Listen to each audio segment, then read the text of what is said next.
Alright guys, getting ready to install the amplifier in this Chevy pickup here. So we've got this RE Audio 2-channel amplifier that I'm installing in this truck. In addition to installing the amp, I will also be installing a stereo and door speakers. In this video, I'll be covering complete instructions to install an audio amplifier. This install will be done on a 1972 Chevy pickup. However, the process is pretty much exactly the same on more modern vehicles as well. I'll be covering the wiring needed and tips for installing an amplifier under the seat. Alright guys, so we're going to remove the seat in order to install the amp. When removing seats, it's typically easiest to do with an air ratchet. You just want to be careful when doing this that you don't damage your hand and bump it into something.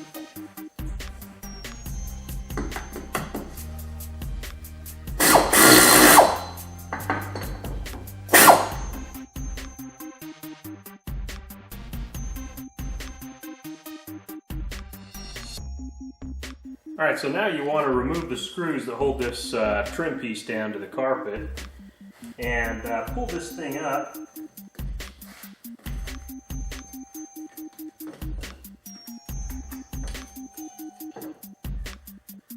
And go ahead and pull the carpet up.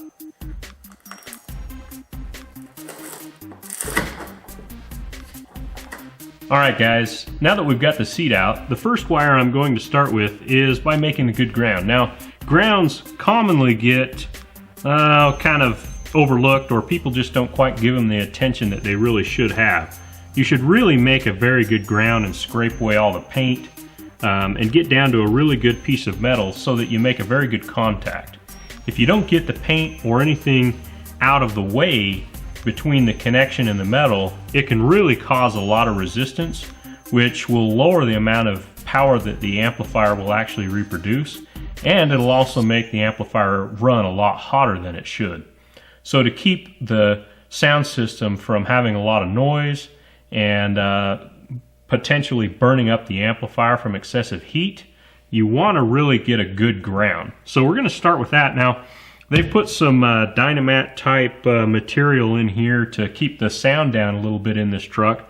So we've got to cut that away. I've got a razor knife here, and I've located a fairly good spot here to attempt to put a ground. So we're going to cut this sound deadening material out, just a little square. Putting in the sound deadening material is a really good idea. That'll actually help with the sound system and make it just a lot more enjoyable to drive this vehicle, especially when you get up above like 45 miles an hour in these old trucks. They get pretty dang noisy. Now we've got a square cut out for the ground.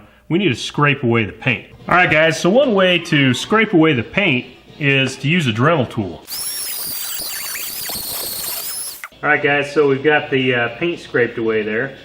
So whenever you install an amplifier, you want to get an amplifier kit, something like this here. This is a 2-channel amplifier kit that comes with your remote wire, your ground, your RCAs, your main power cable, and it also comes with a fuse holder and a little bit of split loom. So it comes with everything that you need to get all the power and signal to your amplifier. The only thing additional that you would need is like some speaker wire and wire ties and things like that. Now it's a good idea to drill a hole right in the center of where you've made the square before you put in the bolt.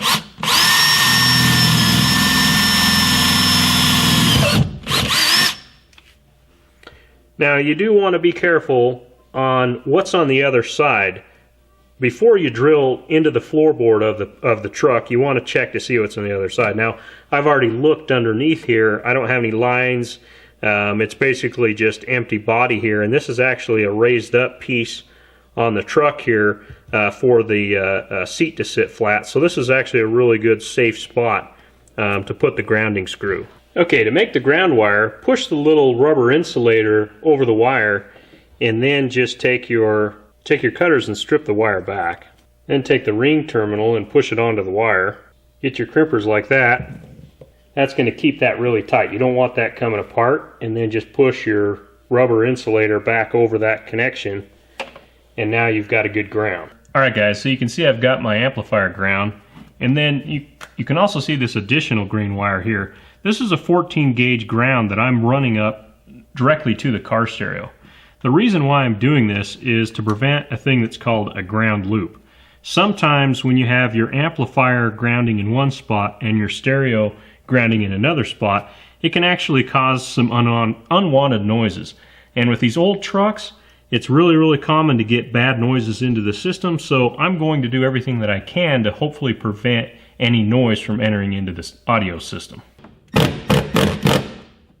Make sure you've got a ground that's really good and solid.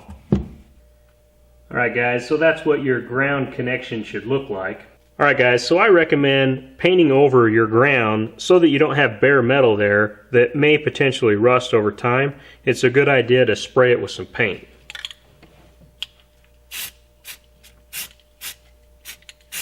You can also spray underneath the truck too to prevent rust from underneath. Alright guys, for the ground to the radio, I've ran it down to the amplifier location so that the amplifier and the radio are going to share the same ground.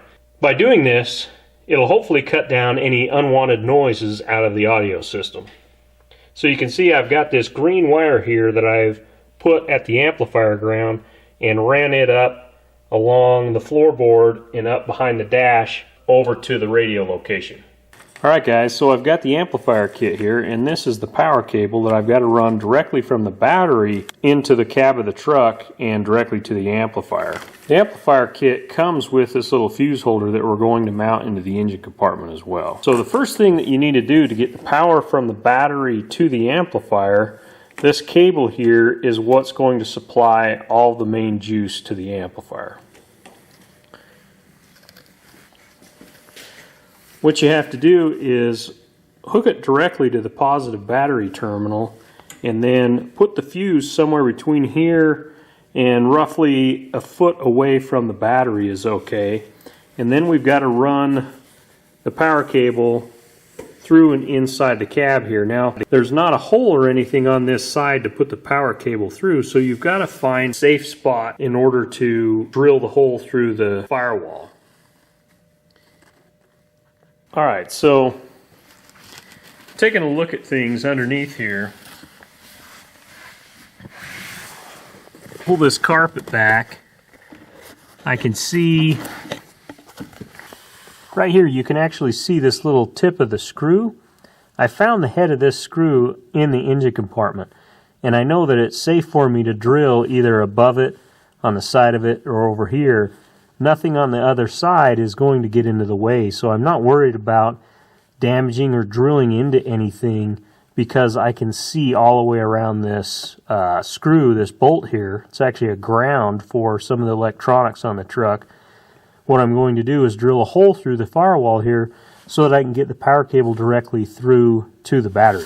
One of the main things that you want to do, and a common mistake that I see a lot of amateurs make, is they'll run the power cable from the battery here and then they'll run it back to the firewall and then they'll run the cable up and across the engine and then they'll enter in the cab on the driver's side or the opposite side or whatever. You never want to take your power cable and run it across the engine compartment. You want this power cable in the engine compartment as little as possible, and you don't want to run it by any of the specifically spark plug wires. If you run your power cable by the spark plug wires or the distributor, you're going to pick up a lot of noise into the audio system. That's typically how you get the engine noise. When the engine revs up, it gets the alternating current from the spark plug wire and it enters into your power cable, and then that ends up going into your amplifier, and then your amplifier amplifies that signal from your spark plug wires. So to avoid engine noise, it's best to stay away from any of the spark plug wires specifically and just run the cable directly into the cab away from any of that stuff there. It's one of the most important things that you can do. Now, one other reason why you want to do that is you also want to keep the power cable as short as possible. The longer you make that cable, it actually causes a lot of resistance in the power that gets to the amplifier. The shorter the cable, the lot more power and juice that you're actually able to get to the amplifier. So general rule of thumb, make the power cable as short as possible and keep it away from any of the rest of the spark plug wires and directly into the cab of the truck. Don't run it across the top of the engine. Okay, so once you've located a safe spot to drill, go ahead and start drilling through the firewall.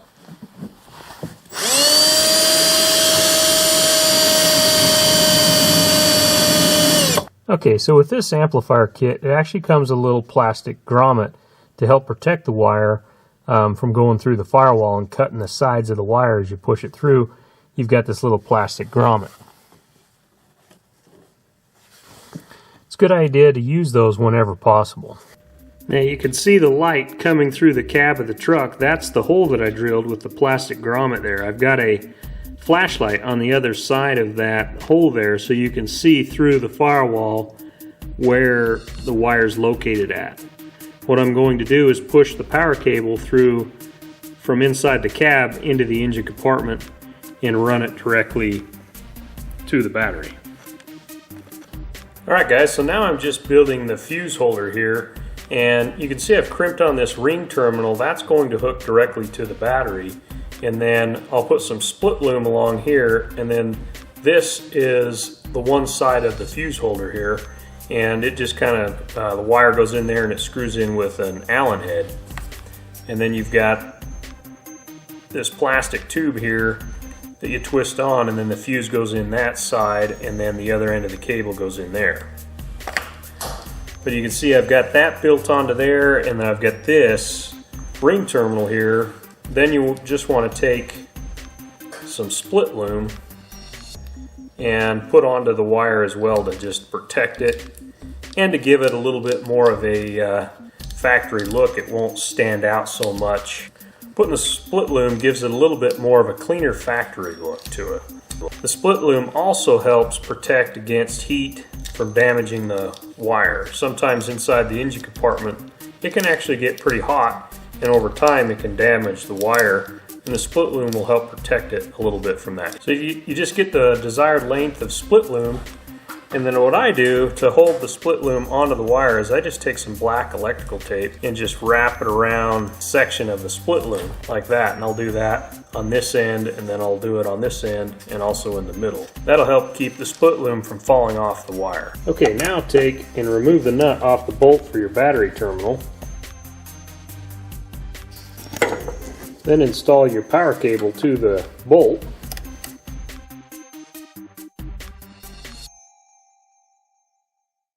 Okay, so now I've got the power cable hooked up to the battery, and now I'm going to mount the fuse holder right over here onto the firewall, and then we'll hook up the cable into the fuse holder and put some split loom and just secure the power cable along the way there. Now that we have the main power cable and ground cable ran, we also need to run the remote power wire from the stereo to the amplifier. This is a blue wire on the back of the radio that will send a 12-volt signal to the amplifier to turn it off and on. When running the remote wire, you also want to run your RCA cable to send the audio signal from the radio to the amplifier. Now that we have the RCA, power, ground, and remote wire ran to the amplifier location, the only wires we have left are to run the speaker wire. On this truck, we're only hooking up the door speakers to the amplifier. And then you've got to choose which RCA input you're going to plug this into. So you've got front, rear, and sub on this particular radio, and being we're running a set of components off the front channels, we want to plug this into the front. Alright guys, so I've got the power cable ran back to the amplifier location. I've left the fuse out of it. That way the power stops here, it doesn't go through the wire, so that we don't short it out on anything or pop the fuse. I'm leaving that out until the final connection is made. So inside the cab I have the wires ran underneath the carpet. So of course you've got your RCA cables which run the audio signal from the stereo down to the amplifier, and then I've got the speaker wires here. This darker gray is the left, and then the blue one is the right, and I have my ground cable made there, the remote turn on so the amplifier turns on and off with the radio, and then the main power cable from the battery ran in there. Now, alright guys, so a real helpful tip is don't run your RCA cables with your power cables. Sometimes if there's any noise that enters in from the engine compartment into your power cable, it can then transfer into your RCA cables. So it's a good idea that either run the RCA cables on the opposite side of the vehicle as the power cable. Try to run them as far away as possible as you can.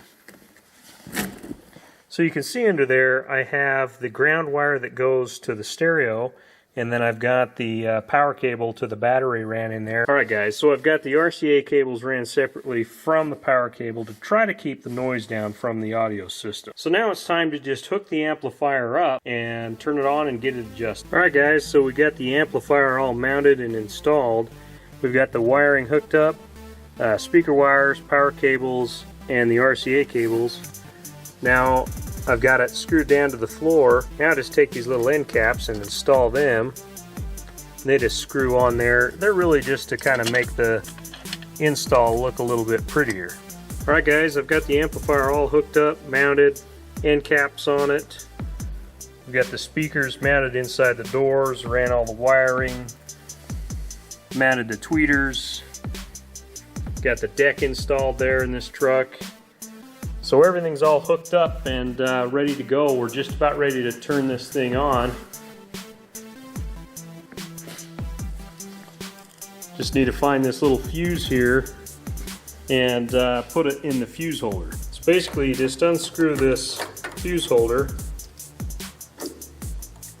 take and install the fuse.